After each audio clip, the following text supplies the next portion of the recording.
Karena mau gimana pun, kita nggak boleh egois, say. Orang baik punya masa lalu dan orang jahat punya masa depan. Generasi muda yang penuh drama, playing victim banget sih lo. Lo selalu merasa bahwa lo dikucilkan lingkungan lo, tapi dia terlalu egois karena dia merasa paling benar gitu. Padahal kita nggak ngapa-ngapain, tapi dia merasa tersakiti gitu. It's my dream, mas, not her. Kamu gila, kamu yang gila. Halo, gue Wulan Fitriani. Dan di video kali ini gue mau speak up soal adegan yang tadi. So, let's speak up. Well guys, lo pasti tahu banget sih sama series Layangan Putus kan? Which is sekalipun lo nggak nonton seriesnya di WTV gitu ya, lo pasti udah dapet banyak banget spoileran dari aplikasi kayak TikTok, Instagram, atau mungkin teman-teman lo yang sering banget ngebahas Layangan Putus. Nah, di video kali ini gue gak bakal ngebahas filmnya, gue gak akan ngebahas tokoh-tokohnya, alur ceritanya, atau aktor-aktornya, enggak, karena gue rasa udah banyak banget yang ngebahas tentang hal itu. Tapi di video kali ini gue bakal fokus ngebahas soal playing victim. Karena, kenapa? Karena gue pernah denger di salah satu podcastnya Deddy Corbuzier yang sama Reza Rahardian, which is dia jadi Mas Aris ya di Layangan Putus. Reza Rahardian itu bilang kalau misalnya Mas Aris ini adalah salah satu contoh laki-laki yang suka playing victim gitu. Nah, di sini gue tidak akan membahas soal laki-laki yang playing victimnya, tapi gue lebih akan berfokus pada playing victimnya gitu. Playing victim, sering banget gak sih kita denger gitu ya, apalagi generasi muda yang penuh drama, kisah hidupnya gitu ya, pertemanan, percintaan, itu sering banget denger atau bahkan mengeluarkan kata-kata playing victim banget sih lo. Ayo ngaku siapa yang sering banget ngomong kayak gitu. Tapi lo tau gak sih sebenarnya playing victim itu apa? Jadi, ya gue rasa kalian tahu sih playing victim apa, cuman gue mau jelasin aja dikit gitu. Jadi playing victim itu adalah bermain korban gitu, dimana lo sebagai si pelaku yang bermain playing victim ini, yang bermain jadi korban ini, selalu merasa tersakiti, lo selalu merasa bahwa lo dikucilkan lingkungan lo tidak pernah menerima lo dengan baik, padahal lo sudah melakukan hal yang baik menurut lo gitu. Nah, biasanya orang-orang yang suka playing victim ini adalah satu orang-orang yang emang dia ngerasa dan dia tahu gitu kalau dia tuh lagi bersalah gitu, kalau dia lagi melakukan kesalahan. Tapi dia terlalu egois dan dia terlalu enggan mengakui kesalahan dia, atau mungkin dia emang udah terlalu bebel aja kali ya. Jadi kayak, enggak kok gue nggak salah, gue udah berlaku baik kok, dia aja yang nggak menerima gue, mereka aja yang mengucilkan gue. Mungkin nggak tahu, cuman biasanya memang orang-orang yang berplaying victim ini dia nggak sadar nih kalau dia lagi playing victim, tapi dia sadar kalau dia lagi ngerasa bersalah, makanya dia mencari pembelaan. Nah, itu tadi. Nah, biasanya juga orang-orang yang playing victim ini adalah orang-orang yang egois. Biasanya ya, orang-orang yang egois, tidak mau menerima kritik, dan adalah orang-orang yang cukup menutup diri dengan masukan-masukan positif dari lingkungannya.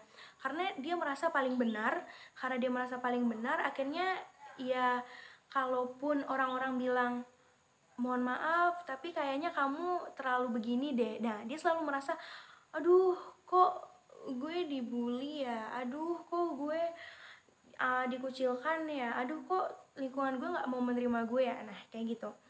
Gak cuma dalam pertemanan aja gitu loh, jadi tapi playing victim tuh di banyak hal, bisa jadi di pekerjaan, di hubungan percintaan kayak Mas Aris dan Kinan gitu ya. Banyak banget kok hal-hal yang bisa banget dimasukin sama playing victim. Dan untuk aktornya sendiri, ini si pelakunya gak harus melulu cowok kok, cewek juga banyak yang bermain playing victim gitu. Bahkan mungkin gue pribadi atau lo nih yang lagi nonton secara tidak sadar pernah playing victim gitu. Pasti pernah kalau menurut gue, karena ya kita sebagai manusia gak terlepas dari kesalahan ya gitu. Jadi sebenarnya playing victim ini boleh atau enggak? Menurut gue enggak. Kenapa? Karena kalau kita udah masuk ke ranahnya playing victim, itu berarti lo udah merugikan lingkungan lo. Lo nggak cuma merugikan diri lo sendiri dengan cara mempermalukan diri lo, karena dengan cara lo playing victim itu secara tidak langsung lo menunjukkan kalau nih diri gue yang sebenarnya gitu.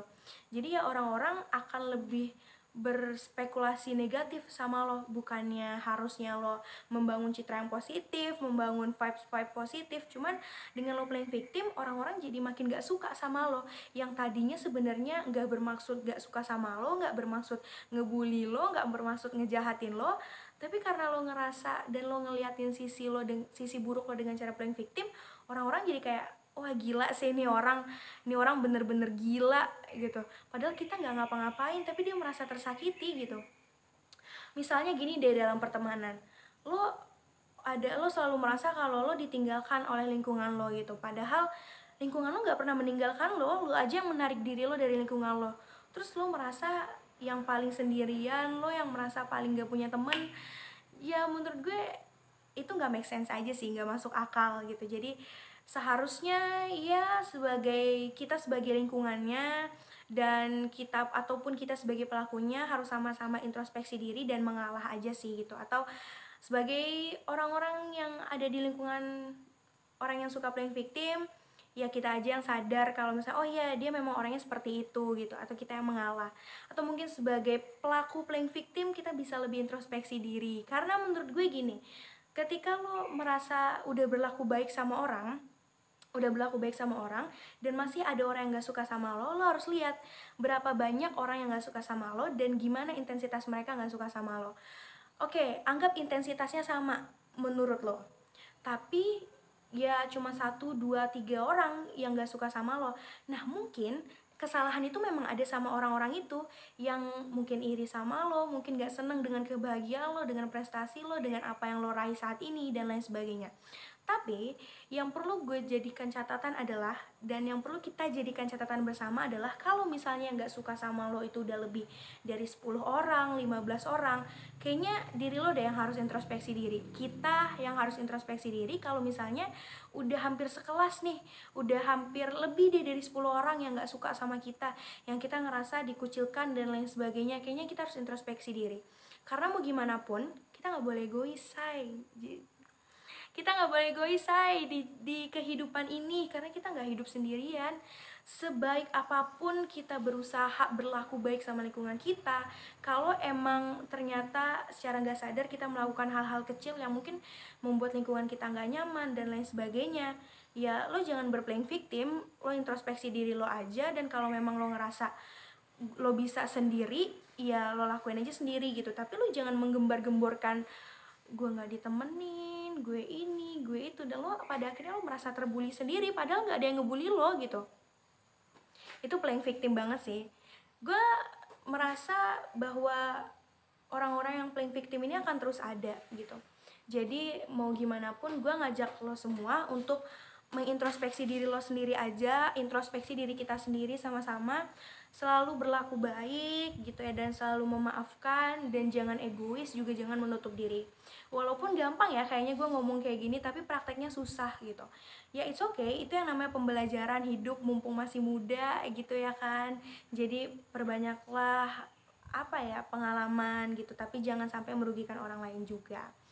So, terima kasih buat lo semua yang udah nonton video gue. Mungkin lo bisa cerita-cerita nih di bawah, lo pernah ketemu orang-orang yang playing victim, atau lo adalah salah satu mantan pelaku playing victim. Boleh banget deh. Karena jangan malu, satu lagi ya menurut gue, jangan malu untuk mengakui kalau lo pernah playing victim.